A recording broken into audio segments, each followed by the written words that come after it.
तो भाइयों आज हम पढ़ने वाले हैं कक्षा 10 का अध्याय 2, जिसमें पाठ का नाम है बहुपद।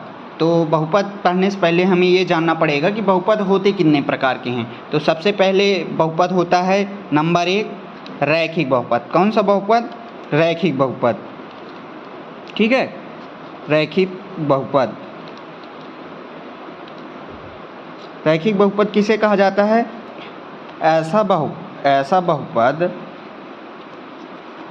ऐसा बहुपद जिसमें x की घात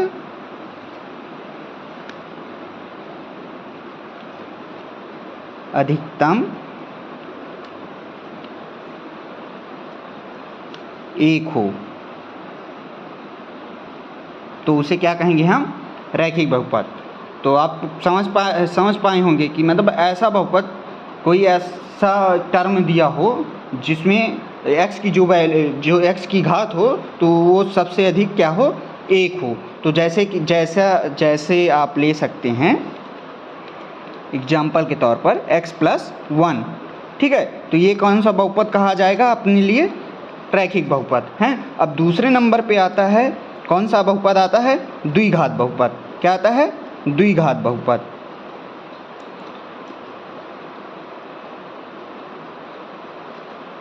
तो अब इस पे हो जाएगा ऐसा बहुपद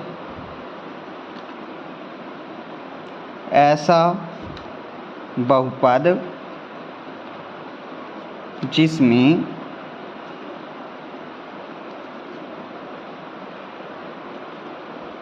x की घात 2 हो। क्या हो? 2 हो।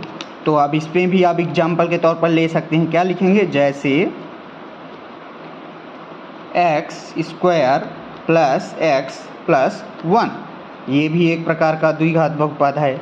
और एक दूसरा ले सकते हैं x+x² + 1, इसे भी हम द्विघात बहुपद कहेंगे। ठीक है, तो आप इस प्रकार द्विघात बहुपद देख सकते हैं कि मतलब जिस पे अधिकतम x की घात जो है तो 2 हो। ठीक है, अब तीसरे टर्म पे आते हैं। तीसरा क्या कहता है? त्रिघात बहुपद। त्रिघात बहुपद क्या है? त्रिघात बहुपद। त्रिघात बहुपद किसे कहते हैं? ऐसा बहुपद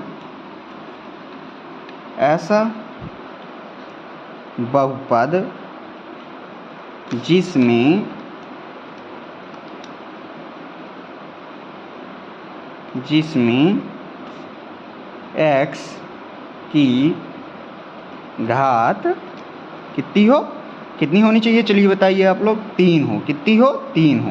तो एग्जाम्पल के लिए लिखेंगे जैसे x³ + x² + x+1, ये एक प्रकार का त्रिघात बहुपद है। ठीक है, और फिर हम एग्जाम्पल के तौर पर ले सकते हैं x³ + x+1, मतलब अधिकतम x की घात इसमें क्या होनी चाहिए? 3 होनी चाहिए त्रिघात बहुपद में। द्विघात बहुपद में अधिकतम कितनी होनी चाहिए? x की घात 2 होनी चाहिए। और रैखिक बहुपद जिसमें अधिकतम घात क्या हो? 1 हो। ठीक है ना। तो यहाँ पे आप ये बहुपद का जो है तो बेसिक समझ गए होंगे कि घात कैसी किसमें कितनी होती है। ठीक है, अब हम आते हैं इसके चैप्टर पे। चैप्टर क्या है? प्रश्नावली 2.1, 2 अध्याय है ना। तो चलिए भाइयों देखते हैं 2.1। तो ये देख लीजिए आप, प्रश्न इस पर पूछ रहा है प्रत्येक स्थिति में px के शून्य। प्रश्नावली कौन सी है? आप लोगों को पहले ही बता चुका हूँ मैं, 2.1। तो 2.1 में ज़्यादा कुछ दिया नहीं है। इसमें क्या दिए हैं? कुछ ग्राफ बनाए गए हैं और उस पर क्या पूछ रहा है कि इसमें जो है तो px के शून्यकों की संख्या बताइए। ठीक है ना। तो जैसे पहला सवाल जो है तो उस पर ध्यान देंगे। पहले सवाल में क्या बना है, आप डायग्राम देखेंगे अपने से बनाना, उस पर काफ़ी अच्छा बनेगा। इस पर सही तरीके से मैं नहीं बना पा रहा हूँ। आप जब करना तो हो सके तो ग्राफ पेपर ले लेना, तो सही रहता है, उस पर सब बराबर आता है। ठीक है, ये है x एक्सिस। ठीक है ना, x डैश y डैश।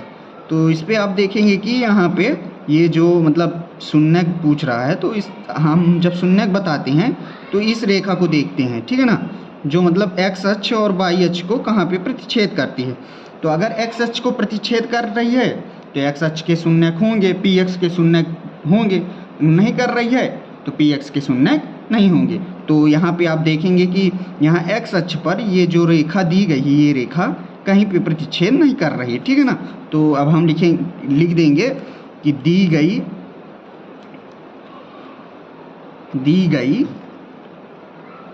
रेखा x अक्ष को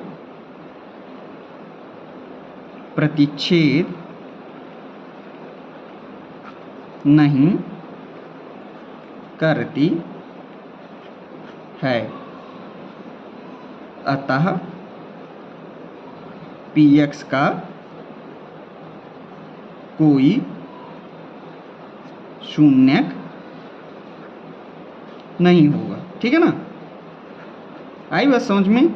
ये जो रेखा दी गई है ये जो है तो px x अक्ष को कहीं पे भी प्रतिच्छेद नहीं कर रही है, इस कारण इसके जो है तो कोई भी शून्यक नहीं होंगे, ठीक है ना। अब अपन बढ़ते हैं कि दूसरे सवाल पे।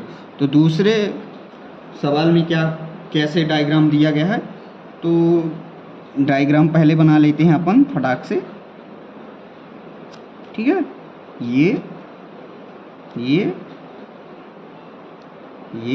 आप उस पर कॉपी पे अपने अच्छे से डायग्राम बनाइएगा, ठीक है ना।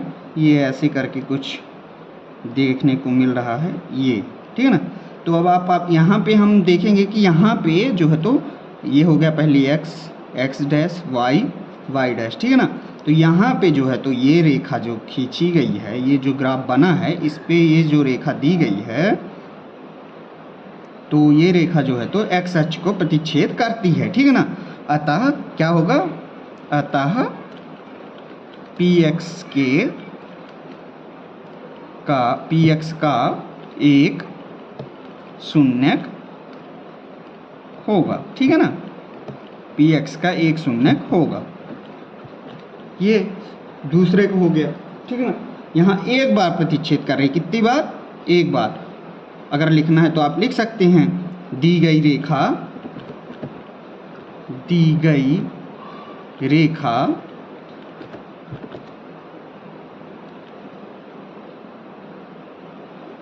रेखा x अक्ष को एक बार प्रतिच्छेद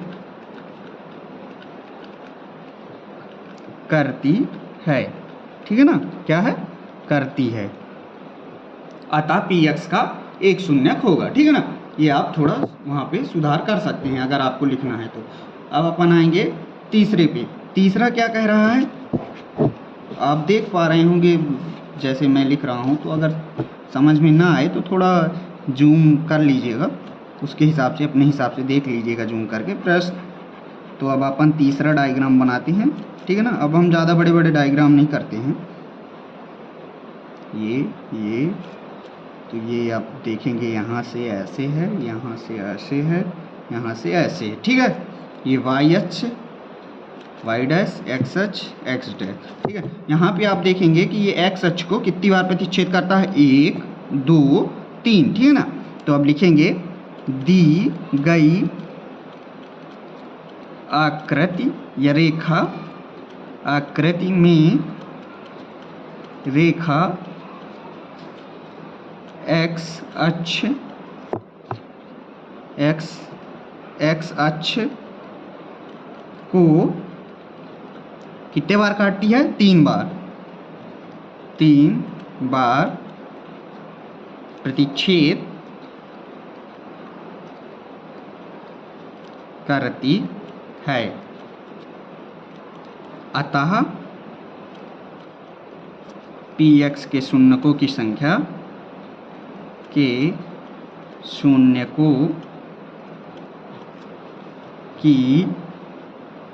संख्या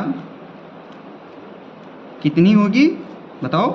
3 बार प्रतिच्छेद करती है तो 3 होगी, कितनी होगी, 3 होगी, ठीक है ना। ये हो गया अपना तीसरा सवाल। अब चौथे पे आते हैं। चौथा सवाल क्या कह रहा है, चौथे को भी अपन बना लेते हैं, ठीक है ना। तो ये है ऐसे, ये है ऐसे, ये है ऐसे, ये है ऐसे, ये है ऐसे, ठीक है। ये यहाँ से ऐसे, ये y dash x x dash, ठीक है। यहाँ पे आप देखेंगे कि कितनी बार काट रहा है, ये जो रेखा है कितनी बार प्रतिच्छेद करती है x अक्ष को, 2 बार, ठीक है ना। तो या इसे लिख देंगे। फिर उसी तरह दी गई आकृति में रेखा x अक्ष को 2 बार प्रतिच्छेद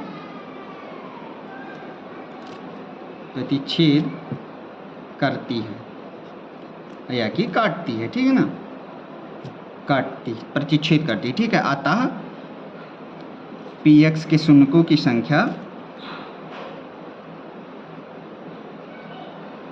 px के शून्यकों की संख्या कितनी होगी, संख्या कितनी हो जाएगी, 2, ठीक है ना। कितनी होगी, 2 होगी, ठीक है। यहाँ तक आपको समझ में आ गया। आकृति के हिसाब से मतलब अपने क्या देखना है कि जो रेखा दी गई हो वो x अक्ष को कितने बार प्रतिच्छेद करती है, ठीक है। अब अपन अगले सवाल को ऐसे कर लेंगे, ठीक है। अगले सवाल में फिर आप देखेंगे कि वो जो रेखा दी गई है तो ग्राफ के x अक्ष को कितने बार प्रतिच्छेद करती है, 4 बार, ठीक है। जो डायग्राम बना है